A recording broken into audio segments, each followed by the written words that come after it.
सत्संग एक वो स्थान है, एक वो जरिया है, एक वो ठिकाना है, एक वो मंजिल ऐसी है जिससे हमें हमारे मूल की पहचान होती है, जिससे हमारे इस आत्मा और परमात्मा का मिलन का एक जरिया बनता है सत्संग। पर सत्संग की कुछ मर्यादाएं होती हैं।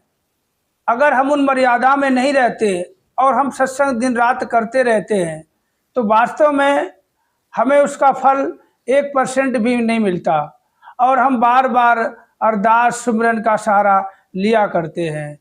कल ये हो गया, कल वो बिगड़ गया, ये होते होते बिगड़ गया, वो जाते जाते रुक गया, ये कैसे हो गया, वो कैसे हो गया। जब हम सत्संग की मर्यादा में रहते हैं और सत्संग के बताए हुए मार्ग पे चलते हैं जो सद्गुरु हमें बताते हैं, तो वास्तव में हमें कभी भी किसी चीज़ की मांगने की ज़रूरत नहीं पड़ती है। अगर हम कल की सोचते हैं, हमें सोचने की ज़रूरत नहीं पड़ती है। हम 1 घंटा बाद की सोचते हैं, हमें 1 घंटा सोचने पहले 1 घंटा पहले सोचने की ज़रूरत नहीं पड़ेगी। वो अपने आप 1 घंटा पहले हो जाएगा। जो 1 घंटा बाद की आप सोच रहे हो वो 1 घंटा पहले काम हो जाता है आपका। कब हो जाता है? जब हम सत्संग की मर्यादा में रहते हैं, नियम में रहते हैं।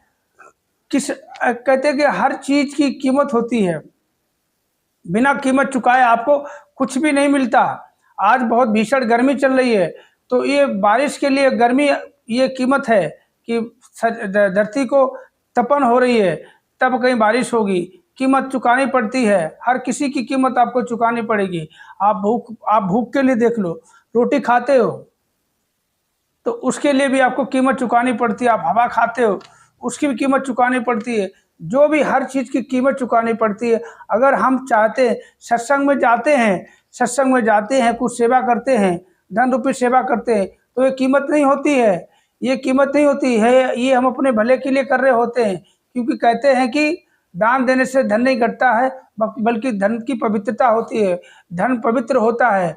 हमारे द्वारा कोई थोड़ा सा दाएं बाएं से पैसा कमाया हुआ होता है, अगर हम दान में लगा देते हैं तो उसमें जो अशुद्धि होती है वो शुद्ध हो जाता है, बरकत होती है। तो हम वो कीमत ना समझे। कीमत जो होती है, कुछ वचन होते, कुछ नियम होते, अगर उनको हम फॉलो करते हैं तो वास्तव में हम सत्संग की मर्यादा में हैं।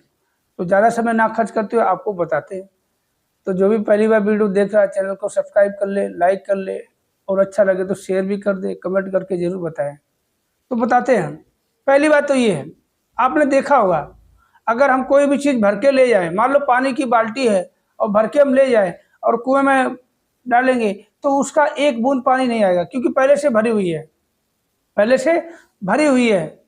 तो ऐसे ही अगर हम सत्संग जाते हैं, सत्संग में कुछ ऐसे काम हमें नहीं करने चाहिए। अगर हमारे मान लो कोई क्लेश हो गया, किसी कारण दिमाग खराब हो गया, अगर उसी दिमाग को लेके आप सत्संग चले जाते हो तो सत्संग की एक भी बात का आपको लाभ नहीं मिलने वाला। या तो आप उस दिन सत्संग ही ना जाओ, सुमिरन का सहारा लो, घर बैठे सुमिरन करो और याद करो।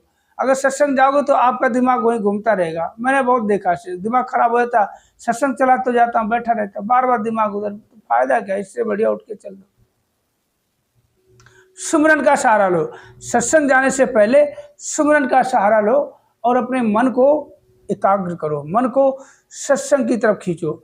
जो आपके साथ बीत गया, जो घटना हुई, कोई बात ऐसी हो जाती है कि मन खराब हो जाता है, अच्छी बातें हमारे मन में नहीं गूंजती है।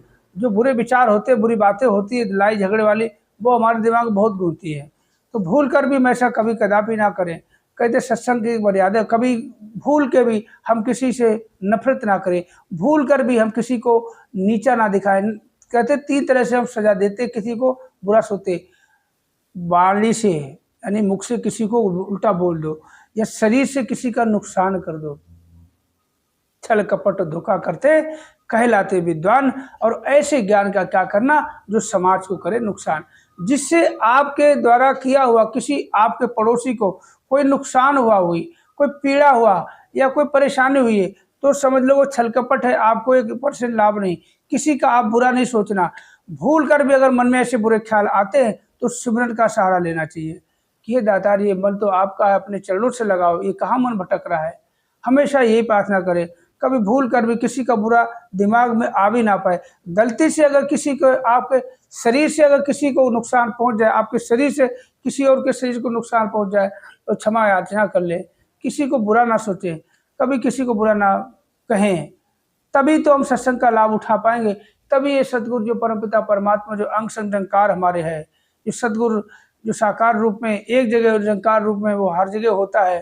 कहते हैं निरंकार बड़ा है सदगुरु, निरंकार बड़ा है सदगुरु बड़ा है, सदगुरु सच्चा सदगुरु बड़ा होता है। क्योंकि निरंकार को कौन जानता है, सदगुरु प्रकट करता है, तभी हम जानते हैं कि हाँ ये निरंकार है, ये पारब्रह्म परमात्मा, ये सृष्टि का मालिक है। जब तक कहते हैं हमें बताने वाला नहीं बताएगा तो हमें कैसे निरंकार को कौन जानता था, कोई नहीं जानता था। ये जानता परमात्मा हर जगह, मगर देखा किसने था, किसी ने दिखाने वाला सदगुरु, इसलिए सदगुरु सबसे बड़ा है।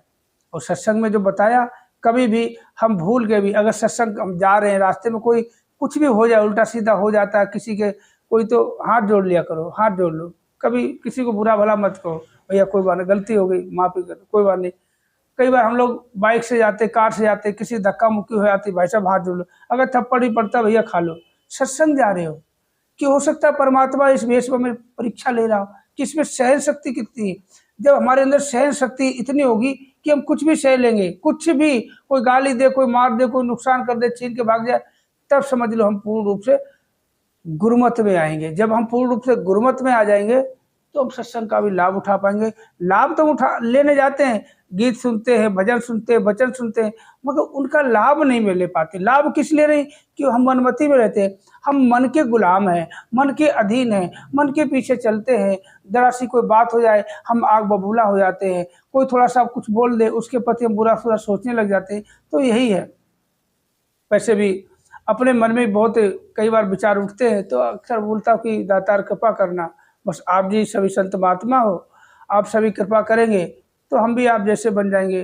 कोशिश करता हूँ, यही रोज़ वीडियो बनाता हूँ, अच्छे अच्छे वचन बोलता हूँ, ताकि हम बोलते अच्छे तो हम भी अच्छे बन जाएंगे एक दिन आप लोगों का आशीर्वाद से, सदगुरु कृपा से। तो वीडियो कैसा लगा कमेंट करके जरूर बताएं। साथ संगत जी प्यार से कहना धनंकार जी, जो मेरे सत्संगी धनंकार जी संत महात्मा भाई बहन माताओं चरणों में प्यार भरा नतमस्तक को धनंकार जी, और जो मेरे मित्र भाई सब्सक्राइबर सभी को प्यार भरा नमस्कार। चैनल को सब्सक्राइब कर लेना अगर चैनल को सब्सक्राइब नहीं किया, और लाइक करना, कमेंट करके जरूर बताएं वीडियो कैसा लगा। अगर वीडियो अच्छा लगता है तो उसको आप शेयर भी कर सकते हैं।